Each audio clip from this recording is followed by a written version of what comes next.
bukan yang terbaik, maknanya itu yang bagus sangat dan Rasul ada yang lebih baik lagi kan. Tapi maksudnya di sini, jangan biarkan satu hari berlalu tanpa baca Quran. Nak habis satu juzuk tu agaknya berapa jam? Satu juzuk. Satu jam. Boleh? Boleh 1 jam. Kadang-kadang kalau kita nak naik, kata saya naik kapal terbang tadi, naik kapal terbang pun kadang-kadang kita tunggu 1 jam. Maknanya kalau kita baca Quran, dah dapat 1 juzuk. Sekarang ni nak bawa Quran tak susah. Kalau macam saya ni, Quran kecil tak nampak lah, kita pakai cermin mata. Tapi Quran sekarang kan dah boleh masukkan dalam handphone. Masuk dalam handphone. Jadi handphone tu jadi cahaya, tak pakai spek pun boleh dah baca. Kan?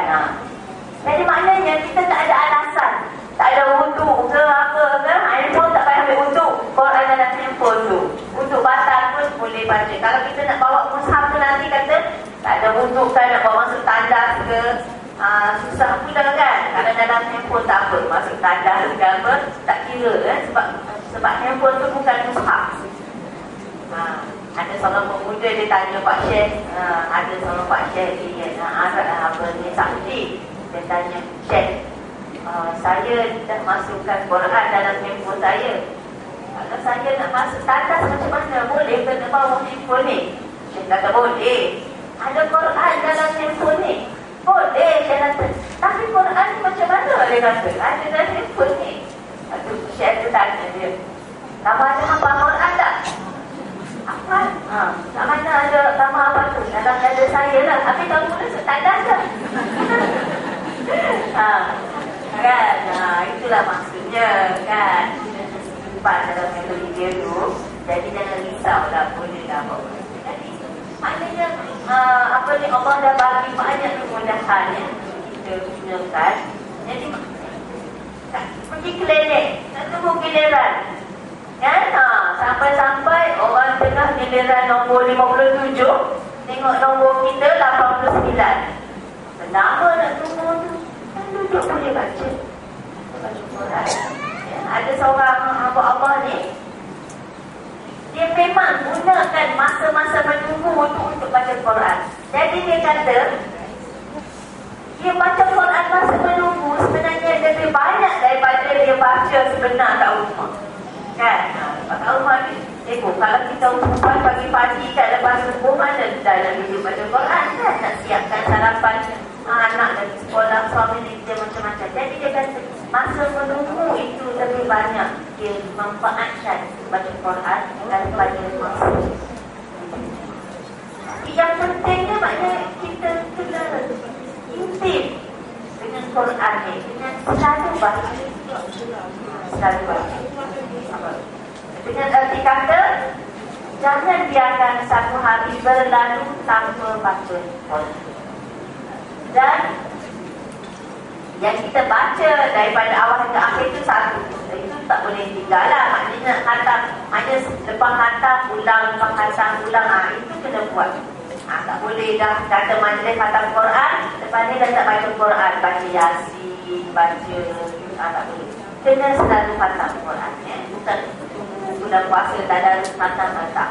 Maknanya sepanjang tahun ni kita kena baca sambung khatam. Tak kira lah dah boleh khatam berapa bulan, 3 bulan ke 4 bulan, 5 bulan ke, lepas tu sambung. Kita juga boleh memilih selain daripada itu, memilih surah-surah tertentu yang banyak pahala. Kan? Umpamanya surah Qul Ahad. Sekali baca satu surah, pahala dia 1/3 Al-Quran. Jadi baca 3 kali dah khatam. Kan? Itu dalam makna baca Qul Allah dan tak payah baca yang lain. Artinya kita nak gandakan pahala kan? Nak dapatkan pahala khatam tu, baca Qul Allah 3 kali. Jadi jangan tinggalkan setiap hari, pastikan sekurang-kurangnya 3 kali juga. Itu maksud. Jadi cari surah-surah yang memberikan banyak. Dan jangan lupa pula tu, satu huruf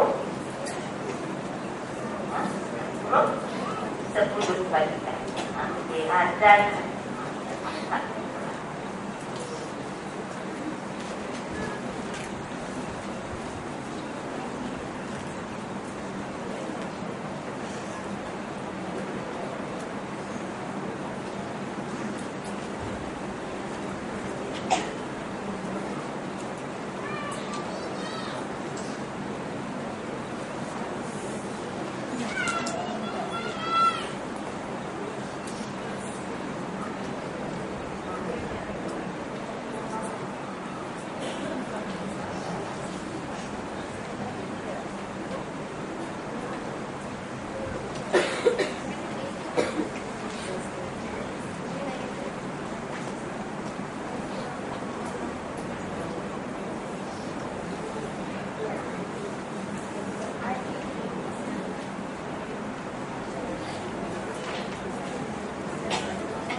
jadi, saya katakan tadi, ya, apabila kita beriman dengan Al-Quran, maka kita mestilah intim dengan Al-Quran, ya, akrab dengan Al-Quran, dengan pertamanya membaca.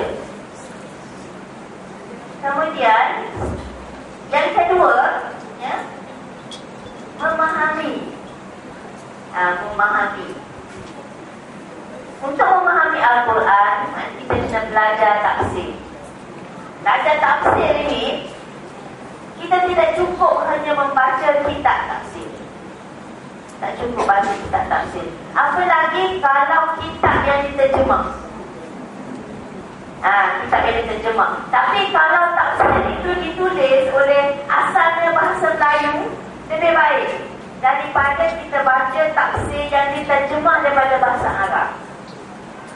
Sebab kadang-kadang bila dia terjemah tu, maknanya dia ikut kefahaman terjemah.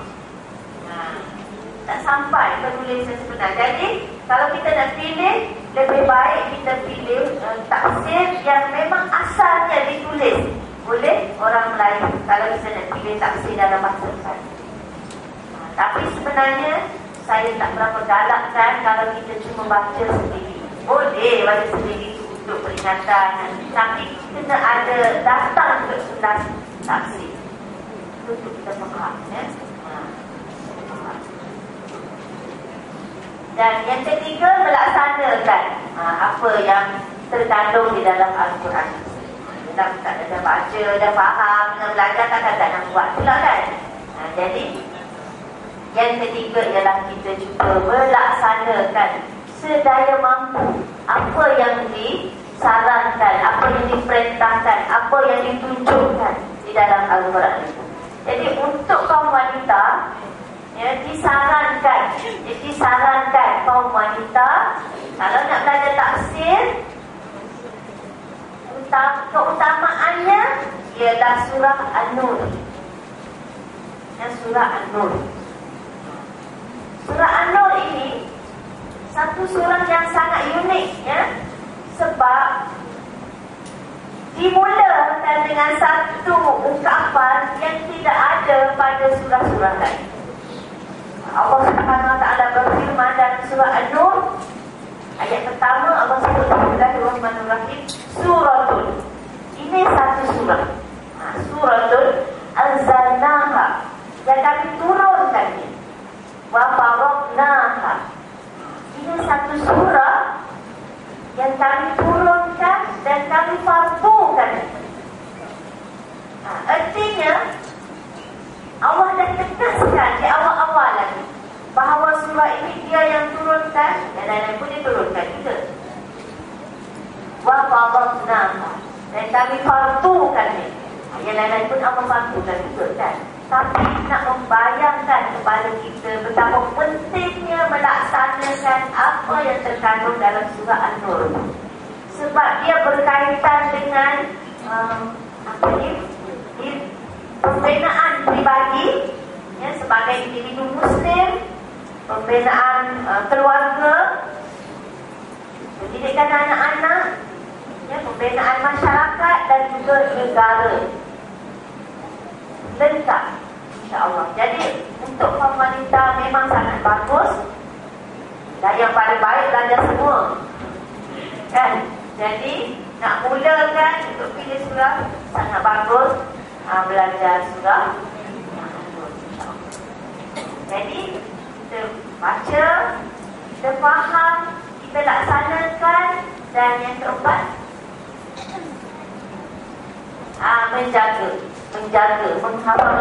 menjaga maksudnya di sini bukan pelihara kitab tu, menjaga, memelihara hukum hakam yang terkandung di dalam Al-Quran itu, supaya dia dilaksanakan pada diri kita, keluarga kita, masyarakat kita dan negara seluruhnya. Kita yang memastikan bahawa Al-Quran ini dilaksanakan. Dan orang yang diberi amanah untuk melaksanakan ajaran Al-Quran ini, Allah amanahkan kepada dua golongan. Maksud saya di sini, hukum hakam yang terkandung dalam Al-Quran ini, dia mempunyai dua kategori, dua bentuk, ya. Satu, hukum hakam yang boleh dilaksanakan oleh individu secara perseorangan. Maknanya tak perlu kepada apa-apa kuasa, kita boleh laksanakan hukum hakam Quran ni. Allah suruh kita solat, masa waktu solat lah kita. Walaupun tak ada kerajaan yang suruh solat, kita boleh solat masuk waktu. Nak tahu masuk waktu pun banyak cara boleh buat, kan? Kita duduk di negara komunis ke apa ke, dia tindas macam mana pun, kita sobok dalam rumah kita, kita solat. Itu maksudnya kita yang menjaga hukum solat. Puasa pun kita boleh puasa, masuk je bulan Ramadan, kita puasa. Yang itu maknanya menjaga. Kita sebagai perempuan, kita tutup aurat, kita jaga hukum tutup aurat ni. Nak keluar rumah dia, datang ajnabi ke apa, kita pun ambil dah duduk, tutuplah aurat. Satu lagi, hukum hakam yang tidak boleh dilaksanakan kalau tak ada puasa. Kalau tak ada puasa. Jadi kita sebagai orang yang tak ada puasa ni, kita tak boleh kata itu bukan tanggungjawab saya, dia yang tanggung dosa. Kita juga yang kena pastikan bahawa pihak yang ada kuasa melaksanakan.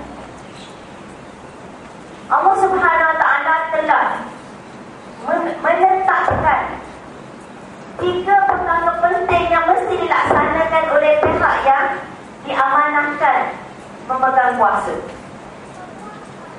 Orang yang pegang kuasa, di dalam surah Al-Hajj ayat 41, Allah sebut allazina immakannahum biha, orang-orang yang apabila kami beri mereka kekuasaan di bumi, apa mereka kena buat? Pertama, aqamus solat. Mereka mesti tegakkan solat. Maknanya solat ini kita sebagai individu kita kena jaga lah. Tapi pemerintah, pihak berkuasa, dia kena jaga solat dia dan solat rakyat jelata ni. Artinya dia mesti programkan solat ini. Dia nak buat jadual apa, nak bentang belanjawan ke, program badminton secara langsung ke, bola ke apa, pemerintah kena pastikan perkara itu tidak melanggar waktu solat.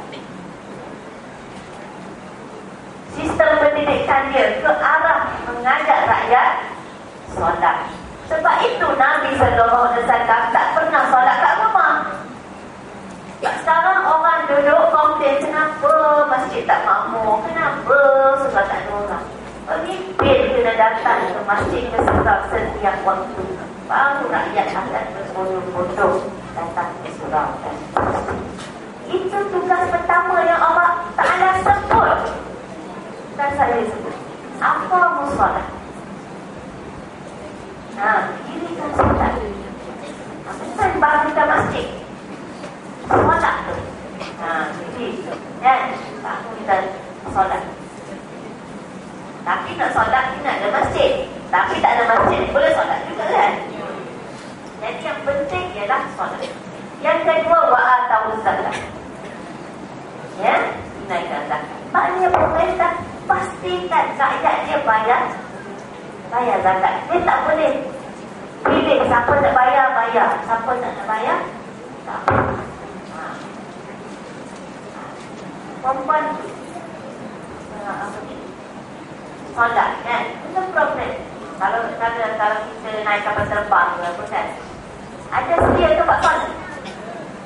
Ada? Tak ada, dicarilah kan. Pergilah cari tempat solat tu kalau nak solat.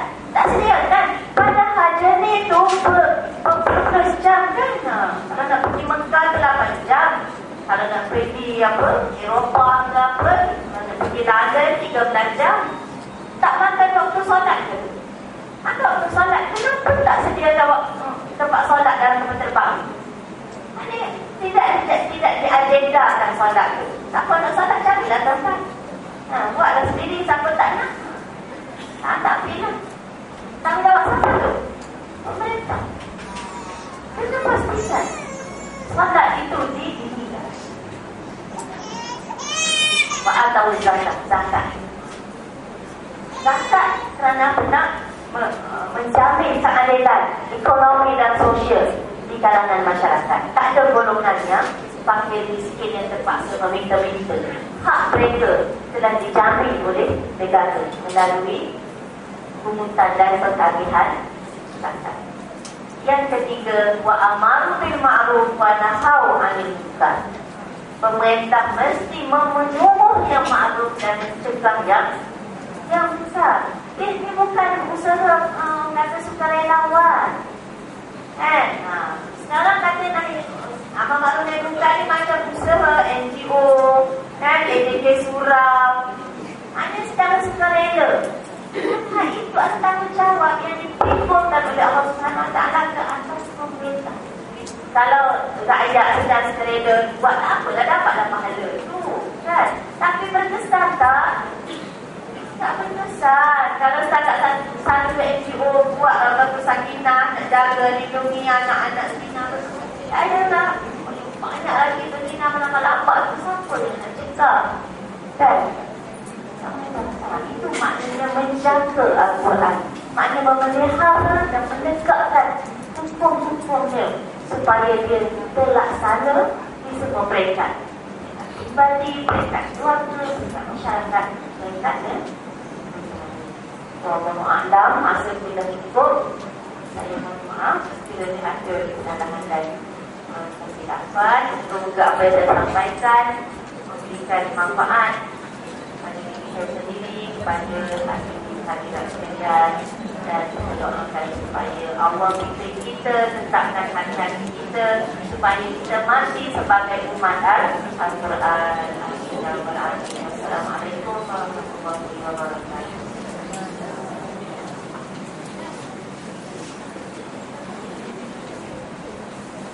Kita ucapkan kepada Ustazah Basnah. Rasanya memanglah masa amat boleh kita dan banyak lagi sebenarnya yang masih belum kita dapat jelaskan. Jadi rasanya ini mungkin sebagai pencetuslah kepada proses-proses seterusnya, dan kita harapkan kita dapat beristiqamah terus mendalami ilmu Al-Quran yang diturunkan lebih 1400 tahun yang dulu, kan? Sehingga sekarang banyak ilmu yang terus dikaji dan perlu membuktikan kebenaran Al-Quran itu. Tapi terpulang kepada kita sama ada kita nak mendalami, memahami, melaksanakannya dan seterusnya menjaga di mana sebut terakhir di mana tadi. Jadi banyak lagi apa yang disebutkan mungkin tak dapat diurusi. Jadi insya-Allah kita cuba usahakan untuk meneruskan program ini, dan saya rasa cadangan Ustazah mendalami ataupun memahami surah-surah tertentu yang mungkin banyak mengenai diri kita, seperti surah Al-Nur. Mungkin kita boleh usahakan oleh diri surau ataupun mana-mana pihak yang boleh mengusahakan program ini. Rasanya ramai di kalangan kita memang berminat sebagai bekalan hidup kita, sebab bukan sebut Rasulullah tadi kehidupan akhirat kita yang selama-lamanya, berbanding kehidupan kita di dunia yang begitu singkat, memberikan kita untuk mengambil sebanyak mungkin putera-putera di dunia ini sebagai bekalan kita di akhirat nanti. Saya rasa mungkin puan ada banyak persoalan-persoalan yang berkaitan dengan Al-Quran ini. Tapi insyaAllah lepas ini kita akan ada satu lagi slot yang slot memperoleh Ustazah bersama dengan seorang lagi penceramah kita. Jadi insyaAllah saya rasa sebarang persoalan, kemungkinan ataupun penerangan seterusnya mungkin kita boleh ajukan di masa forum ini. Jadi untuk itu kita berhenti lihat sebentar untuk puan-puan nak regang-regangkan badan ke yang dah penat duduk begini. Dan pada masa yang sama saya rasa pihak pengajar juga menyediakan sedikit jamuan jadi dengan itu saya rasa kita tangguhkan dulu majlis kita. InsyaAllah kita akan sambung pukul 11 pagi insyaAllah.